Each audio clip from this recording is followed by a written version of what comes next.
પ્રભુ ઈસુના જીવંત અને પવિત્ર ત્રિએક નામમાં વાલા ભાઈઓ અને બહેનો, આપ સર્વને લોગોસ બાઇબલ સ્ટડી તરફથી હું પ્રેમી સલામ પાઠવું છું.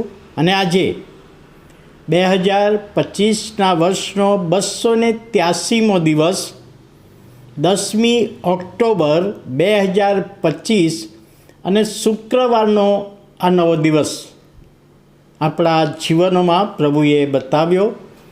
માટે પ્રભુના નામને આપણે ધન્યવાદ આપીએ છીએ. છૂટાછેડા, ડાયવોર્સ, ફારગતી. છૂટાછેડા અને ડાયવોર્સ શબ્દ, ડાયવોર્સ ઇંગ્લિશમાં કોઈકે કહ્યું છે કે ડિક્શનરીમાં મેરેજ શબ્દ આવે એ પહેલાં ડાયવોર્સ શબ્દ આવે છે. અને સાચી વાત છે. શબ્દ પ્રમાણે ડી ઉપર ડાયવોર્સ પહેલો આવે અને એમ પર મેરેજ પછી આવે. હવે લગ્ન જીવનમાં ડાયવોર્સ, છૂટાછેડા કે ફારગતી માટેનો અવકાશ હોવો જોઈએ નહીં. આજના સમયમાં ડાયવોર્સના આંકડા વધતા જ જાય છે.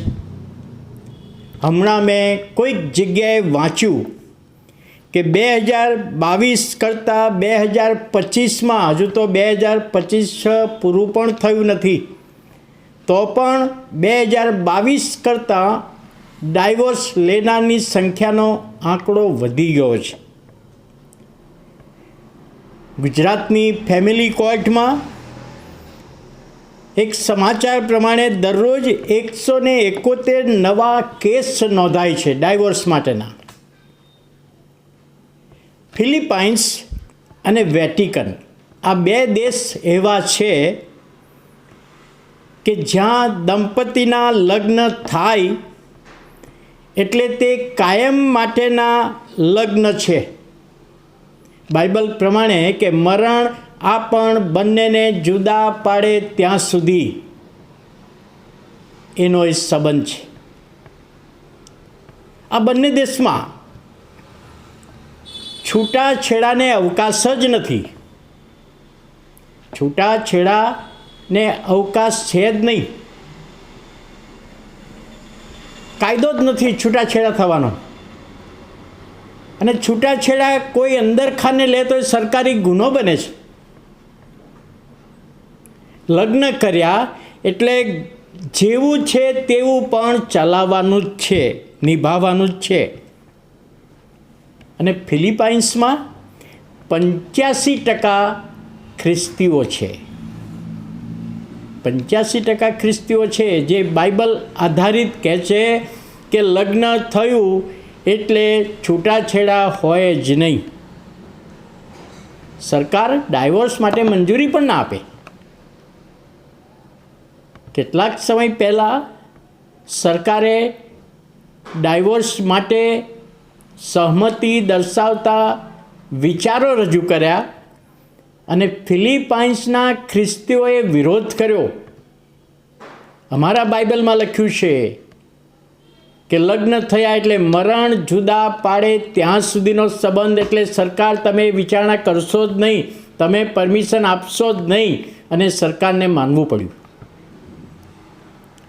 ફિલિપાઇન્સમાં CBCP, Catholic bishop conference of Philippines, એવી સંસ્થા છે જે બાઇબલને વળગી રહ્યા છે. અને સરકારને પણ એ સૂચન કરે છે કે સરકારે ભવિષ્યમાં કોઈ પણ દિવસે ડાયવોર્સ સંબંધીનો કાયદો લાવવો નહીં. એ જ રીતે યુરોપમાં વેટિકન, જો કે નાનો દેશ છે, ત્યાં કેથોલિક લોકો છે, ખ્રિસ્તીઓનું પ્રભુત્વ છે, લેટિન ભાષા છે. લગ્ન કર્યા પછી કે છે ડાયવોર્સને સ્થાન નથી. ડાયવોર્સ લેવો અંદર ખાને પ્રાઇવેટ રીતે તો સરકારી ગુનો બને છે. જ્યારે પ્રભુનું વચન માર્કની સુવાર્તા 10મો અધ્યાય અને 9મી કલમ, માર્ક 10 અને 9, ઈસુએ પણ ત્યાં ભાર મૂક્યો કે દેવે જેને જોડ્યું છે તેને માણસે જુદું ન પાડવું. દેવે જેને જોડ્યું છે એને માણસે કદી જુદું પાડવું નહીં. અને આજે ઘણી બધી વખતે ડાયવોર્સ માટે કોર્ટમાં કેસ ચાલતા હોય,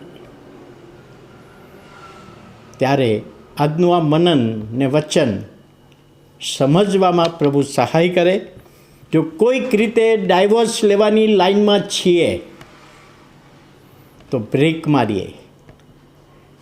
મારીએ અને સમાધાન કરવાને માટે પ્રયત્ન કરીએ. અને પ્રભુ આ મનનનો આશીર્વાદ આપે.